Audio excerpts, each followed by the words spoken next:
Thanks for reviewing the recommendations from the Unified Budget Team. My name is Ryan Lowe. I'm the Chief Financial Officer for the University of Maine System. Over the next 37 slides, I look forward to talking to you about the draft recommendations submitted by the Chief Business Officers. The recommendations reflect months of work from a lot of people, from the CBOs that have been working on this since July of 2015, to the professionals across the University of Maine System that have shared their policy expertise with our group. And thanks to the hundreds of faculty, staff, and students that have participated in our public forums, your contributions have been invaluable to our efforts. As I previously noted, the recommendations were developed by the 7 campus chief business officers with the assistance of staff from across the system. Since last September, we have held more than 50 listening sessions, had more than 80 hours of conversation and feedback. The draft recommendations are exactly that, draft. Over the next few weeks, we hope you will take the time to submit your comments. While I will share background today on some of the major recommendations, to avoid listening to me talk for 4 hours, this PowerPoint has been condensed down. The full version of the background and supporting materials can be found on the Think Mission Excellence website. We encourage you to visit the site to access the team's complete materials. The calendar in front of you reflects the unified budget timeline. We began last July when the CBOs started to meet on a weekly basis to discuss our process for working towards a unified budget. Early on, we agreed we needed to break our work down by major policy areas. We then broke into sub-teams and developed charters and work plans to guide our work. Over the first 4 months of 2016, these teams met frequently to develop recommendations within those key areas. Finally, the chief business officers met in late April and agreed on a final set of draft recommendations. Again, a huge thanks to those professionals across the system that participated in those efforts. Recommendations were posted to the Think Mission Excellence website and forwarded to nearly 8,000 employees by email last month. Today, we are in the middle of a 7-week open comment period, closing on July 1st. Based on feedback received, the CBOs will meet in early July to consider whether to add, delete, or amend our current recommendations based on that feedback. A final version of our unified budget recommendations will be presented to the Board of Trustees at their July 18th meeting, with final approval expected at the Trustees' September 18-19 meeting.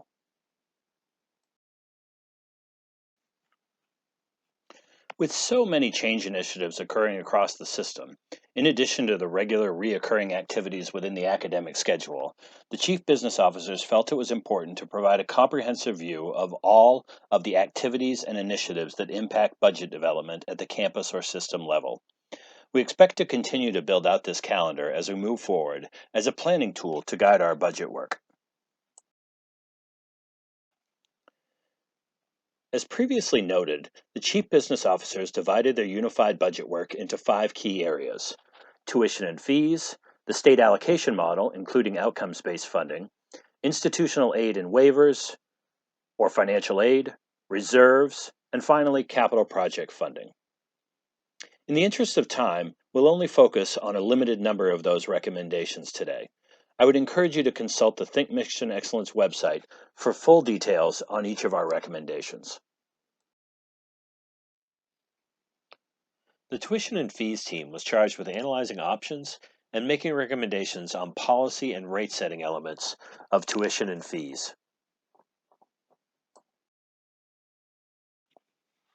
In our current state, there is no clear formula for determining in-state and out-of-state tuition rates at our 7 institutions.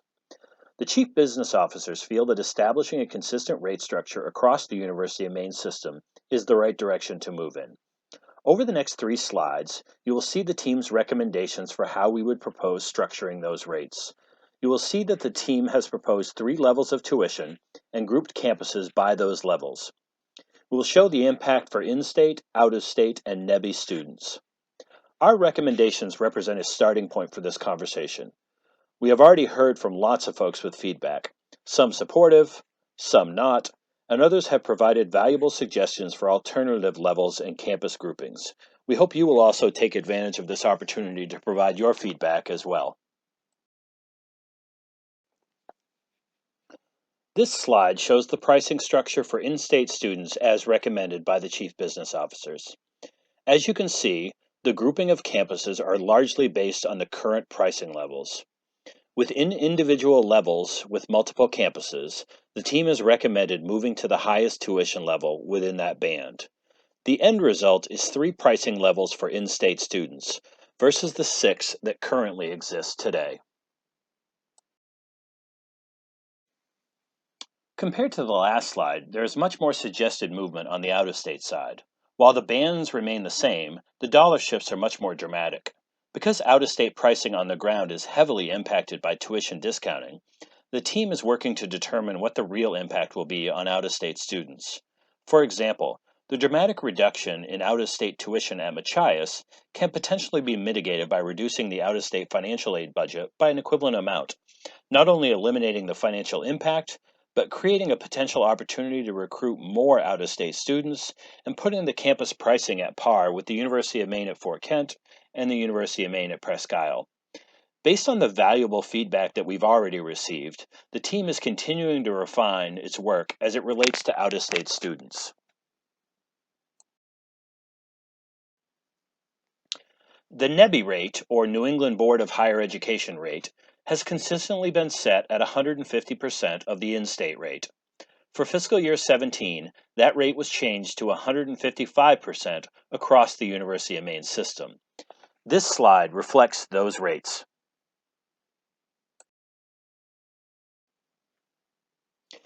As the University of Maine system moves forward, we expect that the number of undergraduate degree programs that are fully online, as well as collaborative degree programs involving multiple University of Maine system campuses, will only increase. Our past strategy to set rates individually across 7 campuses has the potential to limit growth opportunities. For instance, multiple campuses in a collaborative degree program charging multiple rates to students creates billing confusion. It makes it nearly impossible for our students to estimate their costs. And our multiple online pricing strategies create significant issues when it comes to marketing our programs as a system. There was strong support for a single pricing structure in both of these areas. We are recommending we gather the appropriate stakeholders in each of these areas and develop that single pricing strategy in time for implementation in fiscal year 18. You will notice on this slide additional recommendations from the tuition and fees team. We recommend you review these recommendations in more detail on the Think Mission Excellence website. The allocation team was charged with recommending an allocation model that could properly support students fairly across all 7 UMS campuses, with a focus on establishing an appropriate base budget and a method for allocation of new resources. The team also discussed whether tuition and fee revenue should be centralized and allocated according to a new set of metrics, or whether it should continue to remain with the individual campuses. For 45 years, through fiscal year 2013, the current allocation method was in place with very minimal change. Beginning in 2014, trustees approved an outcomes-based funding policy that started the process of allocating 5% of the historic state appropriation based on a number of metrics meant to increase education attainment levels in Maine. That percentage of funding was to increase by 5% per year through 2019, and then would remain at 30%. Additionally, any new resources allocated by the legislature would also flow through this model. For fiscal year 18 and 19, you see a visual of the team's recommendations going forward. Details will be on the next few slides and are available on the Think Mission Excellence website.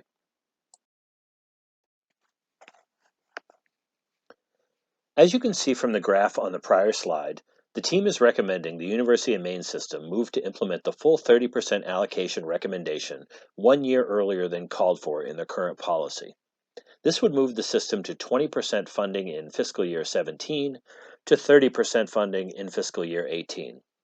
Because the team is recommending a, spoiler alert, new funding model in fiscal year 19, we are suggesting we implement the final 10% in fiscal year 18 to allow a seamless transition to the new model in the following year, while still achieving base budgets that reflect the 30% policy direction from the trustees. The move to 30% plus any new resources, in FY18 does not create any new resources for the system. It simply shifts them between campuses. To accompany the outcomes-based funding recommendation, the team is recommending that $3 million in permanent savings attributed to administrative savings initiatives be allocated into the pool for campus-based budgets. These additional dollars would allow us to move significantly quicker towards fiscal stability at each of our 7 campuses. The current slide provides a snapshot of how the 2 recommendations would impact campus-based budgets in fiscal year 18.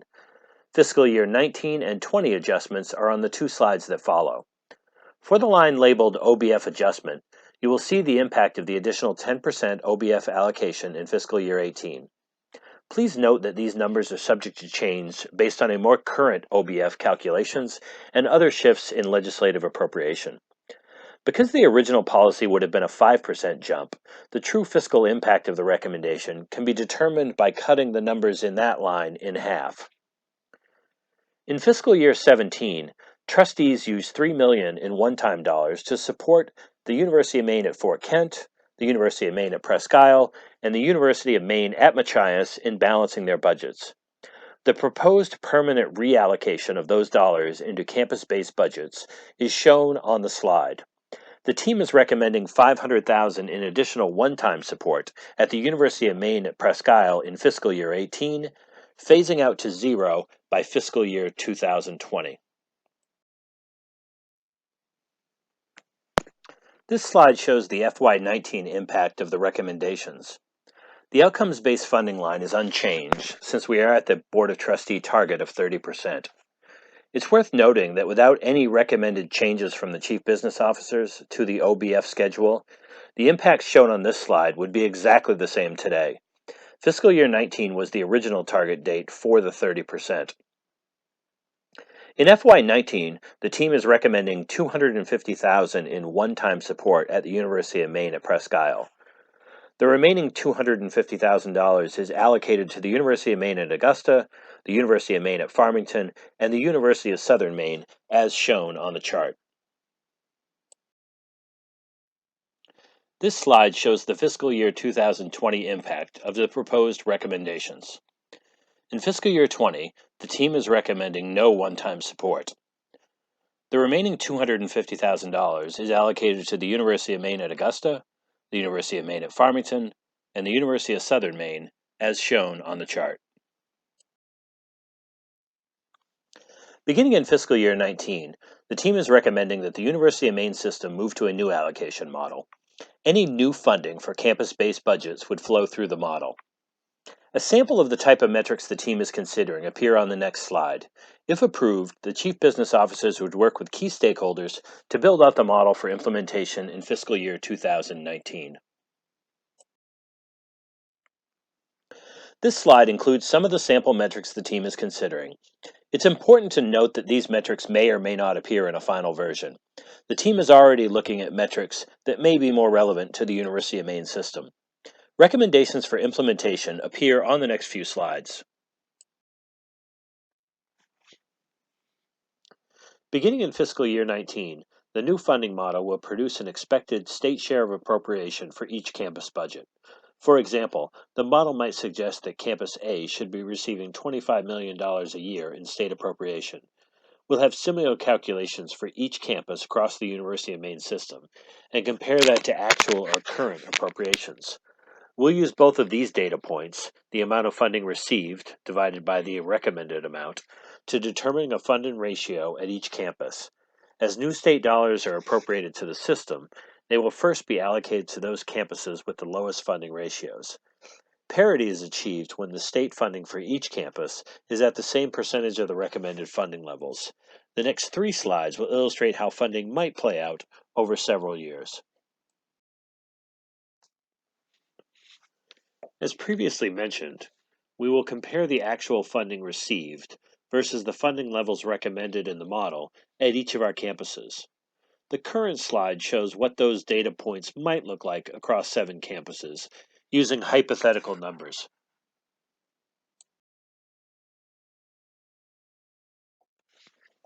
This slide shows how new dollars coming into the system would first be allocated to those campuses in the 25 to 50% band, until eventually all the campuses were allocated state dollars at an equal percentage.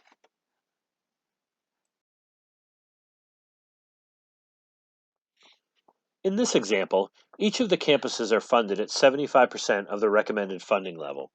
When this parity is achieved, new state dollars are allocated in a manner that maintains the funding ratios in a consistent manner across the University of Maine system. The chief business officers are also recommending that beginning in fiscal year 2021, and at least every 3 years after that the chief financial officer and the chief business officers review the funding model and make any recommendations for modifications to the chancellor and the board that might be necessary. One of the key questions the chief business officers asked was whether tuition and fee revenue should be campus based or should it be centralized and all allocated out via a formula, like the state appropriation. We're recommending that tuition and fee revenue continue to be retained at the campus level. The team had strong concerns about campus incentives to generate additional credit hours if it was unclear whether the expenses to generate those additional credit hours would be recouped. There was strong support, both within our group and also from campus feedback, that fee revenue stay at the campus level. In many cases, fees are supporting specific functions or activities at an individual campus. Asking students on other campuses to pay a share was not well supported. The institutional aid and waivers team was charged with analyzing options and making recommendations with a vision of ensuring the delivery of high quality, innovative financial aid services throughout the University of Maine system.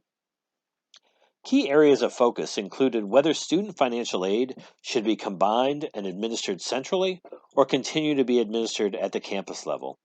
Additionally, the group looked at opportunities for back office collaboration across the financial aid area.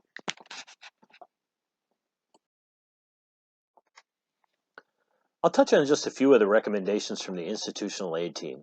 Additional material on each of the team's recommendations is available in the full CBO report on the Think Mission Excellence website. The institutional aid team looked closely at the question of whether aid should be combined and administered centrally across the University of Maine system. The group is recommending that federal, need-based, and merit-based financial aid continue to be administered at the campus level. To avoid the potential for loss of significant federal dollars, the campuses should continue with their own program participation agreements with the Department of Education and therefore continue to annually file their own applications to participate. The group did, however, identify opportunities for additional back office collaboration. The teams believe that FAFSA verification presents an opportunity to streamline work and improve student services. Finally, the institutional aid team is recommending that we work with the Enrollment Management Council and financial aid directors to coordinate merit aid in an equitable manner across the University of Maine system.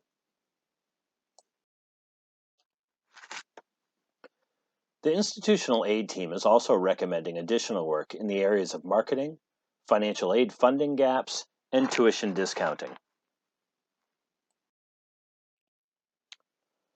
The team looking at unrestricted net position, or reserves for short, was charged with examining the various components of reserve balances across the University of Maine system and making recommendations how they would be treated under a unified budget model.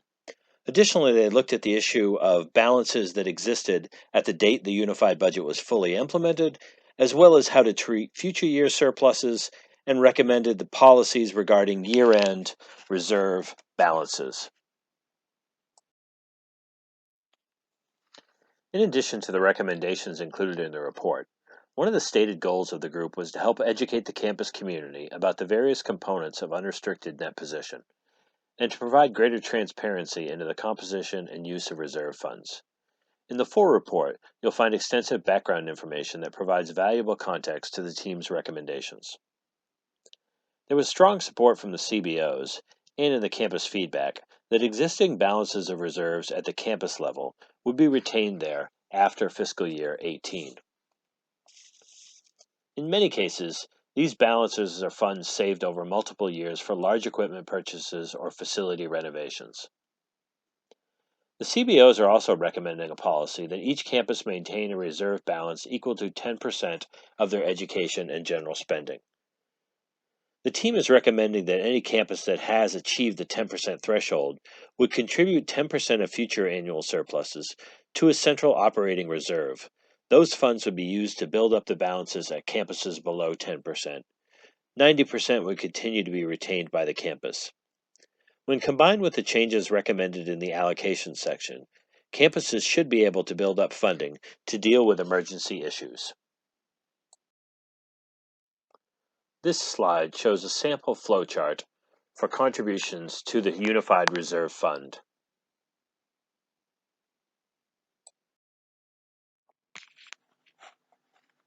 There is significant background material on our auxiliary operations included in the full team report, including a recommendation to provide greater transparency in our financial reporting.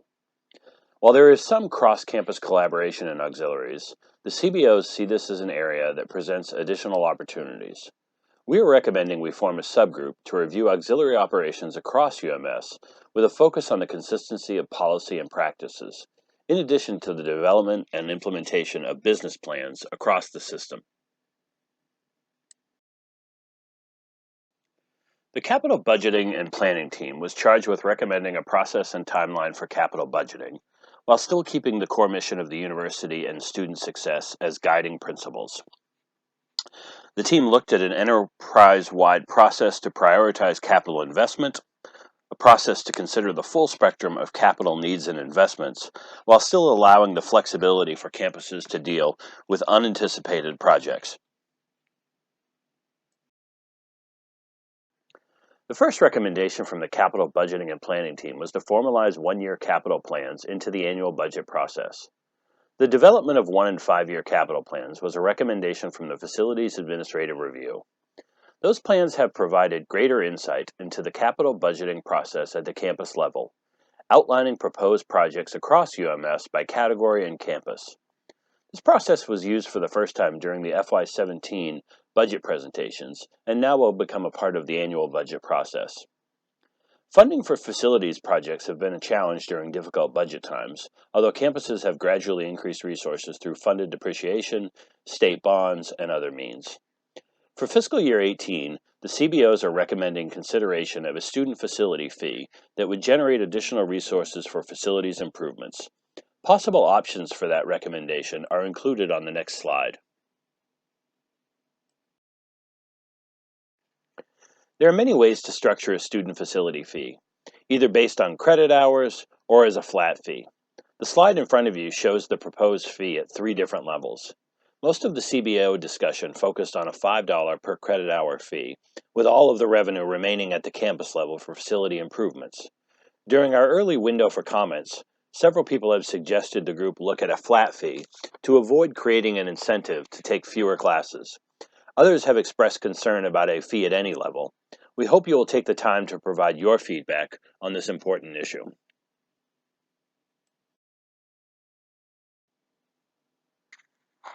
Thank you for taking the time to review the Unified Budget recommendations. Please take the time between today and July 1st to provide your feedback on the team's recommendations. If you have any questions about the recommendations, please feel free to reach out to myself or one of the CBOs. And finally, as a reminder, this PowerPoint is a condensed version of the final report. Additional background material and detail is included in the full report on the Think Mission Excellence website.